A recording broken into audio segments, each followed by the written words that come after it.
que fue invocado sobre vosotros, si en verdad cumplís la ley real, conforme a la Escritura, amarás a tu prójimo como a ti mismo. Bien hacéis, pero si hacéis acepción de personas, cometéis pecado y quedáis convictos por la ley como transgresores, porque cualquiera que guarde toda la ley, pero ofendiere en un punto, se hace culpable de todos. Porque el que dijo, no cometerás adulterio, también ha dicho, no matarás. Ahora bien, si no cometes adulterio, pero matas, ya te has hecho transgresor de la ley. Así hablad y así haced, como los que habéis de ser juzgados por la ley de la libertad, porque juicio sin misericordia se hará con aquel que no hiciere misericordia, y la misericordia triunfa sobre el juicio. Bendita es la palabra de nuestro Señor. Permítanme. Estoy con los micrófonos aquí.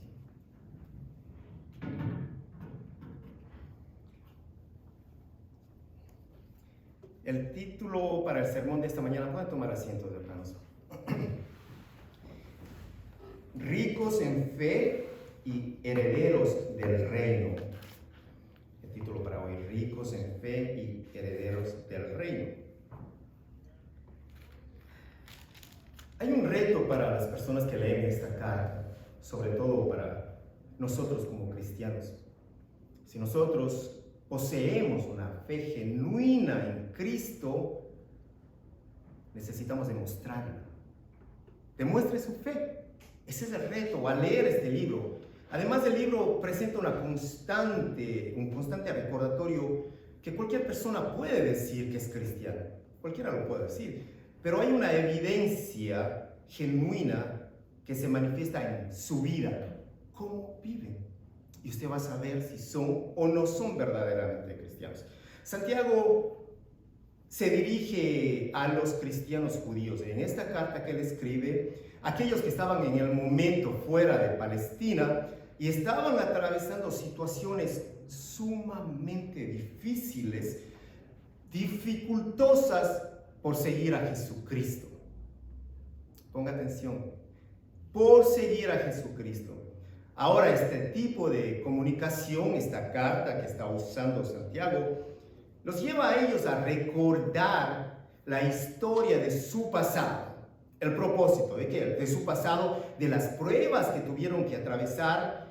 Toda la nación judía fue dispersa, pero sucedió que ellos salieron triunfantes de todas las pruebas, de los conflictos. Ellos tuvieron victoria. Un autor llamado Thomas Boston escribe esta cita: que los herederos del reino se comporten conforme a su carácter y dignidad. Vive como quien tiene la fe y la esperanza de este reino glorioso.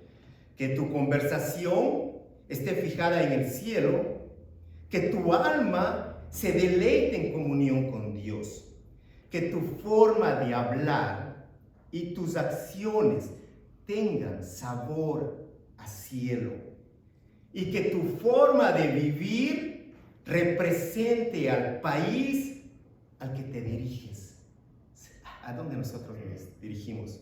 ¿A México, a DR, a Ecuador, a Colombia? ¿A dónde nos dirigimos? ¿Cuál es nuestra esperanza? La nueva Jerusalén. Allá nos dirigimos cada uno de nosotros.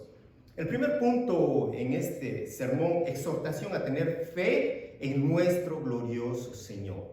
Una carta llena de exhortaciones.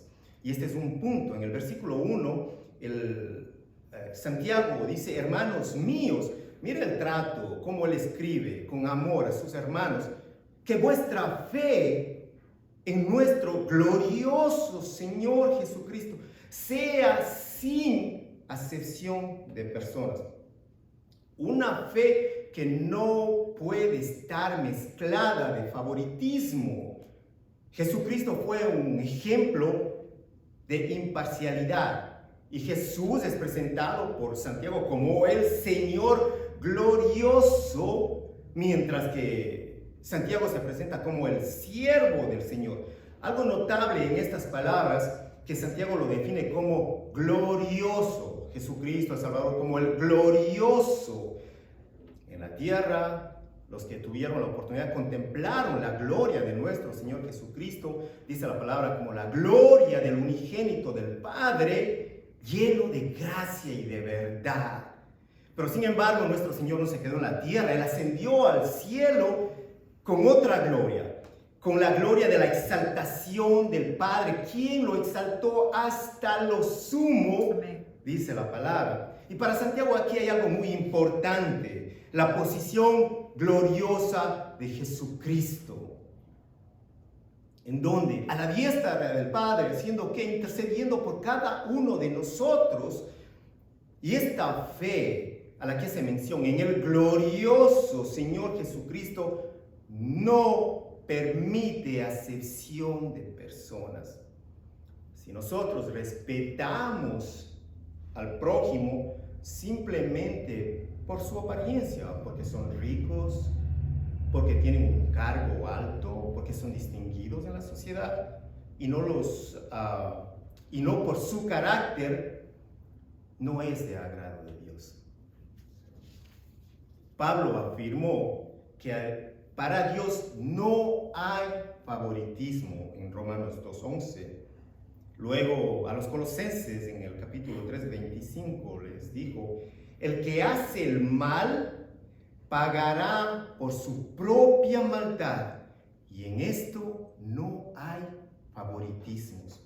Pedro, él tuvo que aprender este principio en la casa de Cornelio. El apóstol Pedro, en Hechos 10:34, dice: Pedro tomó la palabra y dijo: ahora comprendo que en realidad para Dios no hay favoritismos, sino que en toda nación Él ve con agrado a los que le temen y actúan con justicia. Para los cristianos del primer siglo, para los cristianos de hoy, es difícil entender este principio. Todos, sin excepción, todos caemos en el pecado de favoritismo de una manera injusta. Nos olvidamos muchas veces de los pobres. Muchos ignoran la misericordia de Dios que está sobre los pobres, como lo dice Santiago.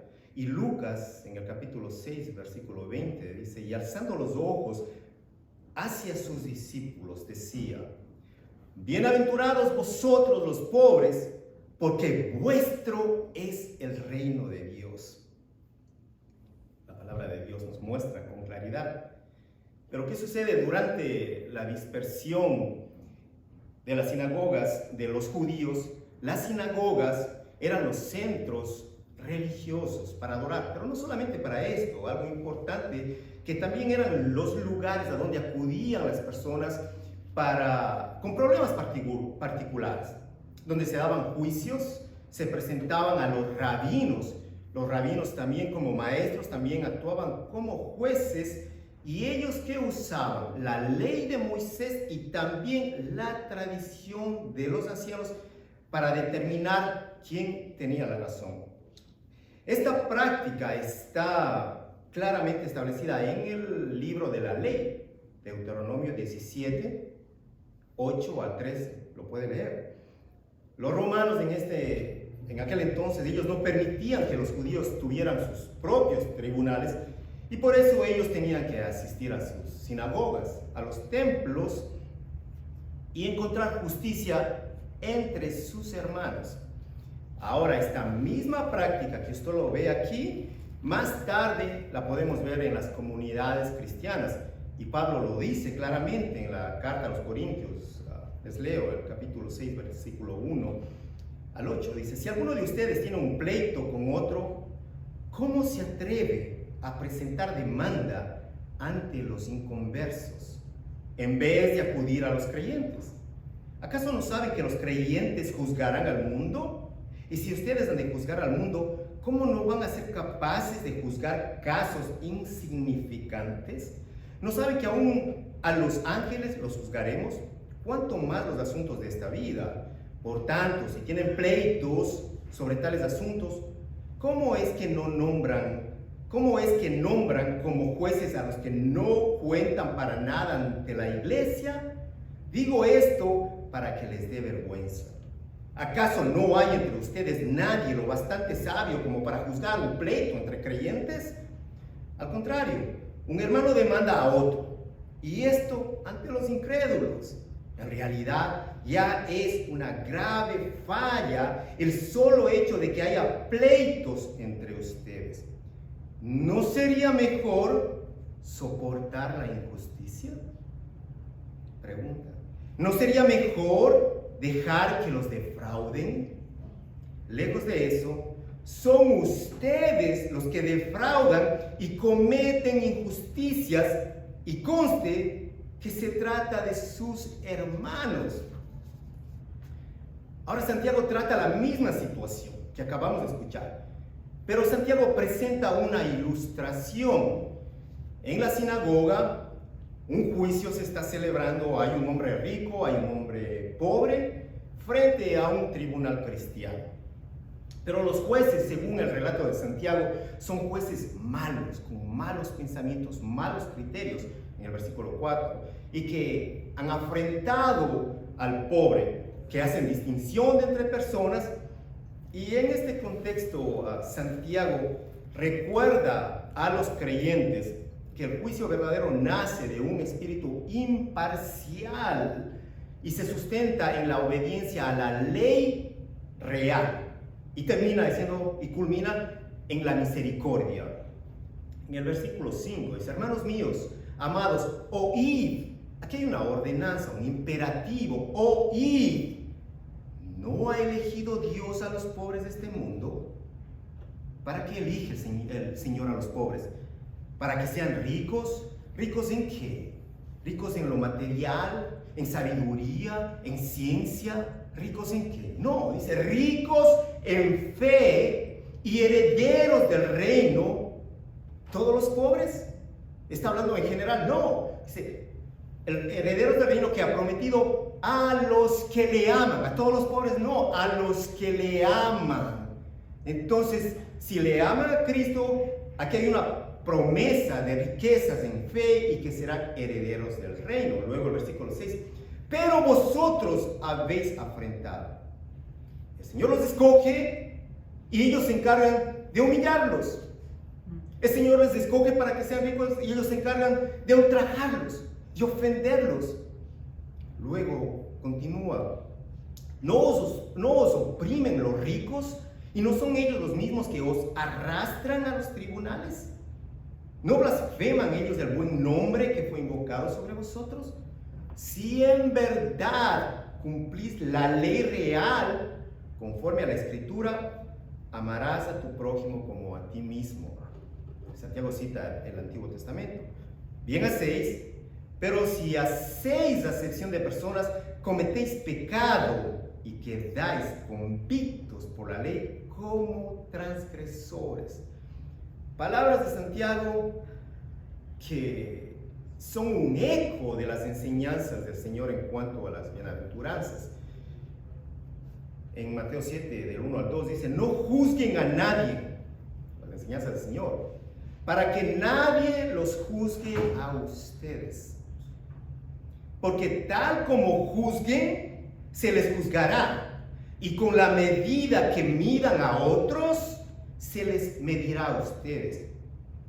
El versículo tan conocido y tan repetido por todos. ¿Por qué te fijas en la astilla que tiene tu hermano y en el ojo y no le das importancia a la viga que está en el tuyo? ¿Cómo puedes decirle a tu hermano: déjame sacarte la astilla del ojo, cuando ahí tienes una viga en el tuyo? Hipócrita, saca primero la viga de tu propio ojo y entonces verás con claridad para sacar la astilla del ojo de tu hermano. ¿Todo pecado tiene consecuencias, graves consecuencias.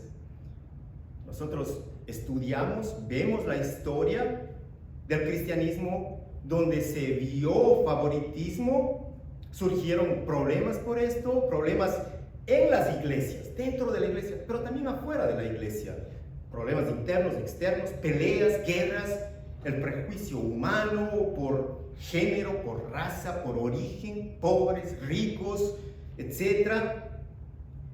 Porque todos juzgamos. Aunque nosotros no somos jueces. El concepto del juicio. El juicio es una capacidad mental, natural del ser humano, que le sirve para formarse una opinión de las cosas más diversas y para moverse con libertad en el mundo. Nos sirve para tomar decisiones, para ser amigos y para llevar adelante nuestra vida. Ahora, en esto, lo importante no es dejar de juzgar. Aparte, es imposible que alguien deje de juzgar. Lo importante es juzgar con un espíritu imparcial, como lo dice Juan 7:24. No juzguen por las apariencias, juzguen con justicia. ¿Cuál justicia? La justicia de Cristo. Levítico 19:15. No harás injusticia en el juicio, ni favoreciendo al pobre, ni complaciendo al grande. Con justicia juzgarás a tu prójimo. La injusticia ha existido siempre y va a continuar, por supuesto. No va a cesar hasta que regrese nuestro Señor, nuestro Salvador. En su primera venida hubo mucha tensión, no solo porque muchos lo seguían o porque otros no lo seguían a Él. Principalmente fue por la acepción de personas. Jesús estaba en medio de los pobres, de los ricos, de las prostitutas, en medio de pecadores estaba Él. Al igual como hombres como Felipe, Esteban, Bernabé, Pablo y hasta el propio Pedro. Ellos discutieron en las sinagogas para que se reconociera a los gentiles, para que no se haga acepción de personas. Si nosotros vemos, no fue la cristología lo que trajo división en las iglesias, en las sinagogas, porque los judíos ellos siempre tuvieron desacuerdos con la persona y con la obra del Mesías. Siempre lo tuvieron. Entonces no fue eso, fue la razón principal, fue porque la inclusión de los gentiles no circuncidados dentro de las sinagogas. Ese fue el motivo, esa fue la razón principal. ¿Qué hacía falta en este momento? ¿Qué hace falta hoy? Igual, la imparcialidad. Y ella nace de un espíritu íntegro, de un espíritu de integridad, de una firmeza de voluntad del hombre, de la voluntad soberana de Dios, de una independencia de la mente, una mente que está sometida a esa obediencia en Cristo y a una disposición nuestra, propia, de no tener favoritismo por la condición de la persona, ¿no? Porque es pobre, porque es rico. Solamente un espíritu imparcial lleva dentro de él el espíritu del glorioso Señor Jesucristo que menciona Santiago en el versículo 1. Luego, en el versículo 8, él hace mención a la ley real. ¿La ley real? ¿Cuál? La que sustenta en el amor a Dios y el amor al prójimo. Si no hay amor, hay pecado. Quien no ama, no conoce a Dios, nos dice la palabra. Y el pecado, hermanos, es algo por lo cual se trabaja y se obra. ¿Bien? Porque empieza a maquinar en su mente, empieza a trabajar primero con sus pensamientos y luego va a actuar. La mente trabaja al juzgar, al criticar, juzga y luego actúa haciendo distinción de personas. Aquí nos muestra Santiago que este grupo, ellos quieren condenar a otros para justificarse. Y siempre el pecador busca justificarse.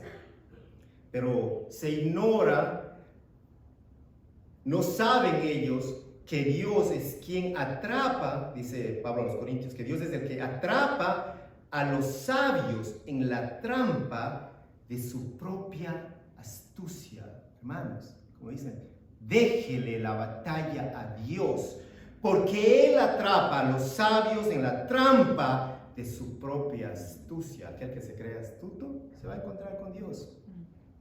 En el segundo punto, otra exhortación, a ser misericordiosos. Aquí Santiago nos presenta que la ley es importante, pero más la misericordia. Porque todos somos pecadores, transgresores de la ley. Siempre pecamos en alguna manera, todo el tiempo. ¿Cuál es el argumento de Santiago? Que el que ofende en un solo punto se ha hecho culpable de todo. Conscientes de que el pecado es un estado del alma en el cual la persona, el pecador, entrega su voluntad a Satanás. Es duro. Mientras que la salvación es un estado del alma en el cual el pecador entrega su voluntad a Jesucristo. Aquí, entre estos dos, no hay un punto intermedio. Su voluntad está en las manos de Dios o está en las manos de Satanás. No hay punto intermedio. Además, ese pecado es en contra del dador de la ley. Es el pecado en contra de Dios. Pero Santiago hace mención aquí en estos textos al adulterio, hace mención al homicidio, dos pecados. Bueno, algunos comentaristas sugieren que son los mandamientos que más se relacionan con el amor o el odio al prójimo, al cónyuge. ¿Por qué razón? Alguien que ama nunca va a matar a su prójimo. Alguien que ama no va a fallarle a su cónyuge en adulterio, no le va a fallar por la misma razón que lo ama.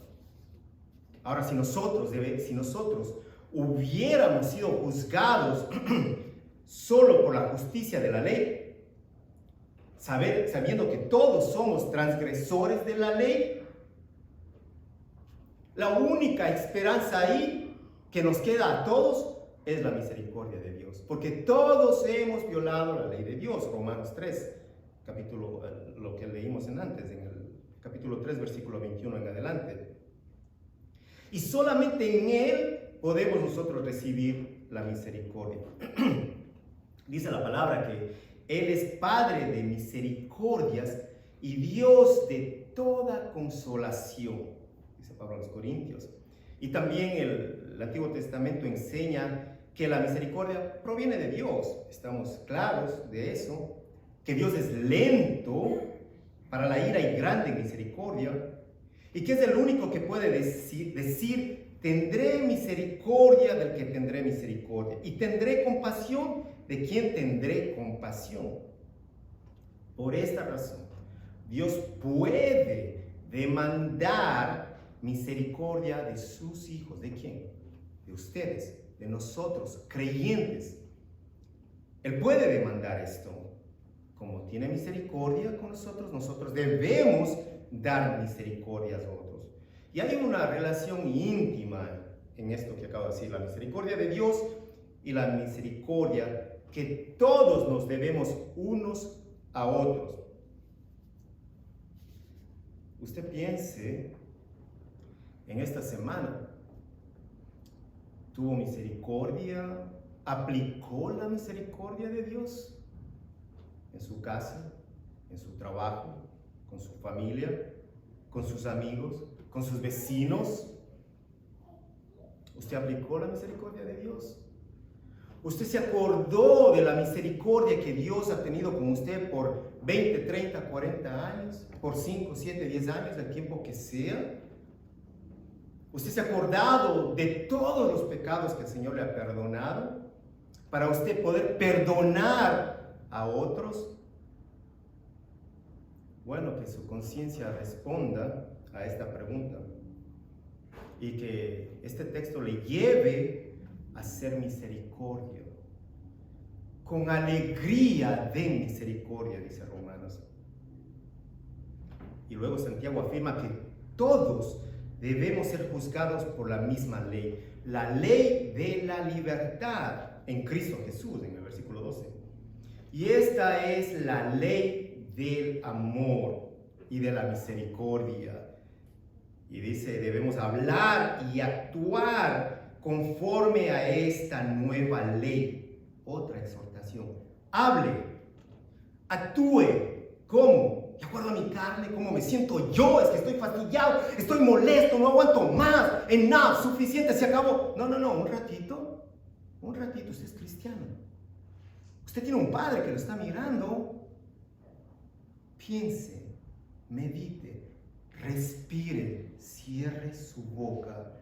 Y si usted va a abrir su boca, hable y actúe conforme a esta nueva ley, la ley del amor.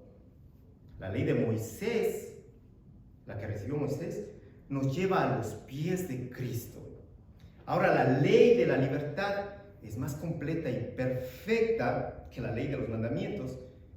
La ley de la libertad, Jesucristo, quien cumplió toda la ley, nos ha enseñado algo. Que si perdonáis a los hombres sus ofensas, vuestro Padre Celestial también os perdonará a vosotros. Pero si no perdonáis a los hombres, tampoco vuestro Padre os perdonará vuestras ofensas. La ley de Cristo es la ley de la misericordia. Si la misericordia triunfa, ¿quién triunfa? La igualdad. No va a haber acepción de personas. Triunfa Cristo. Hacer acepción de personas entre ricos, entre pobres, entre sabios, ignorantes, entre cualquier grupo, es olvidarnos del mensaje y amor de Jesucristo. Es ignorar su palabra. Él fue quien nos enseñó la imparcialidad y justicia, no solamente con palabras, pero con acciones. ¿Dónde estaba el Señor? Su ministerio. Y Santiago concluye, la misericordia se gloría triunfante sobre el juicio. Ahora, ¿qué nos muestra esto? Si el juicio hubiera triunfado, no tendríamos esperanza. ¿Por qué no hubiera esperanza? Porque Dios tendría que castigarnos a todos por todos nuestros pecados. Pero como triunfa la misericordia, hay esperanza. Y nosotros podemos esperar con confianza en Dios. Podemos esperar conscientes de que sí, de que Él nos perdona y que Él nos llevará a su gloria eterna. Gracias a la obra de su Hijo amado Cristo Jesús. Por esa vida inmaculada de nuestro Señor glorioso, sin mancha, sin pecado, quien se convirtió en sacerdote, en el sacrificio perfecto, cumplió con todos los requisitos del Padre para poder perdonar nuestros pecados, para podernos darnos la libertad, esa ley de libertad. Tomó toda la ira del Padre, el castigo que nos merecíamos nosotros. Y siempre lo recordamos. Y necesitamos recordar cada día, al igual como su misericordia es nueva, cada día necesitamos recordar la obra de Cristo en nosotros. ¿Para qué? Para el momento que salimos de aquí podamos ser misericordiosos con nuestros hijos, con nuestros familiares, con nuestros jefes, con los que vemos, con las personas que no conocen a Cristo. Que nuestro amor sea grande, que pueda abrazar, que pueda ser paciente con aquellos, recordando la obra de nuestro Señor Jesucristo. Juan Crisóstomo, un obispo de Constantinopla, en una cita dijo: la misericordia es el arte más alto y el escudo de quienes lo practican. Es la amiga de Dios, que está siempre junto a Él y bendice libremente todo lo que Él quiere. Debe ser mostrada a quienes se han enemistado con nosotros.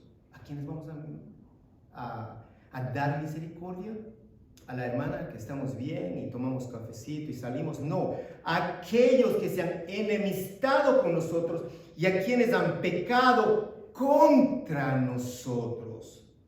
Luego continúa: tan grande es su poder, rompe cadenas, la misericordia de Dios, disipa la oscuridad. Por ella se abren las puertas del cielo con mayor facilidad, por la misericordia de Dios. Quiero cerrar con esta cita. Si usted confía en su propia justicia, rechazará la justicia de Cristo. Si confía en la justicia de Cristo, rechazará la suya propia. ¿Cuál es la aplicación para nosotros en este tema? ¿Cuál es la aplicación aquí? No juzgue conforme a su justicia. No critique. No hable. No dé oídos. No sea parte de un chisme. Juzgue con la justicia de Cristo, con el amor de Cristo, para que pueda reflejar la santidad de Cristo Jesús. Necesitamos nosotros caminar en su palabra. Necesitamos aplicar la misericordia que tanto necesitamos y recordar cuánta misericordia de Dios en nuestras vidas. Estamos aquí por su misericordia. Podemos cantar por su misericordia. Podemos hablar por su misericordia. Podemos caminar. Cuánta bendición en nuestras vidas. No pasemos por alto todas esas bendiciones que Dios nos da día a día. Apliquemos la misericordia de Cristo. Hermanos, no es fácil. No es fácil, pero recuerde quién es usted. Recuerde quién le ha llamado y recuerde a quién representa usted. El mundo se le va a venir encima, sí. Las pruebas se lo van a venir encima. Todo se va a venir encima de usted.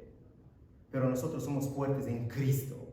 Nosotros tenemos una función que cumplir. Nosotros necesitamos estar en su presencia, anhelar estar en la casa de Dios. Solamente aquí, oyendo su palabra, vamos a crecer, vamos a poder ser fortalecidos afuera. No. Es el único lugar. Yo necesito escuchar la palabra de Dios. Necesito ser fortalecido. Necesito crecer en mi fe a través de la palabra de Dios. Recordando que Él es el buen pastor que ha preparado un alimento para ustedes. Nosotros, como predicadores, simplemente pasamos un mensaje de Dios, del buen pastor.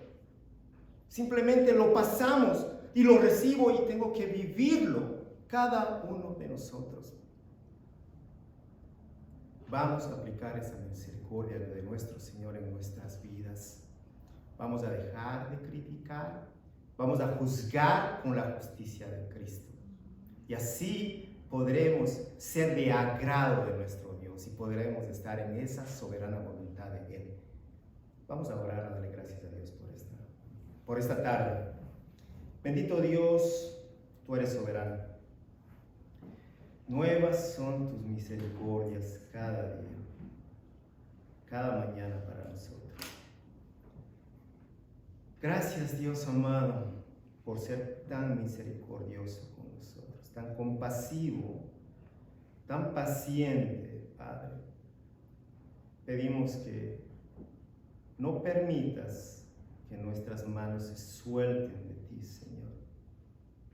Queremos correr de tu presencia, alejarnos de ti, pero tú nos sostienes. Señor, deténnos, Padre. Átanos a ti, Cristo Jesús. No nos dejes, Señor. Te clamamos para junto a ti, al estar juntos, pegados a ti, podremos ser llenos de esa fuente inagotable de amor, de misericordia, de compasión. Solamente así, Señor, podemos crecer, imitar tu carácter, tus obras y caminar, seguir tus pasos. Padre, gracias por recordarnos tu palabra, Señor. Gracias por enseñarnos a no juzgar y criticar como el mundo lo hace, sino como tú lo has hecho en la justicia de Cristo. Gracias, bendito Dios, que esta palabra quede en nuestros corazones y que esta palabra, Señor, podamos vivirla en todo momento. Recuérdanos, Espíritu de Dios, cuando estemos actuando según nuestra carne. Recuérdanos, despiértanos, trae a memoria tu palabra y encamínanos, Señor, en ese sendero de verdad alumbrada por tu palabra, en dirección a esa nueva Jerusalén, con esa esperanza gloriosa en Cristo Jesús, al amado, al único Dios, al único soberano y Rey. Señor, te damos gracias en esta mañana por nuestros hermanos. Gracias, Padre, por este servicio. Gracias por tu palabra. Permítenos adorar. Vamos a ponernos de pie y adorar a nuestro Señor.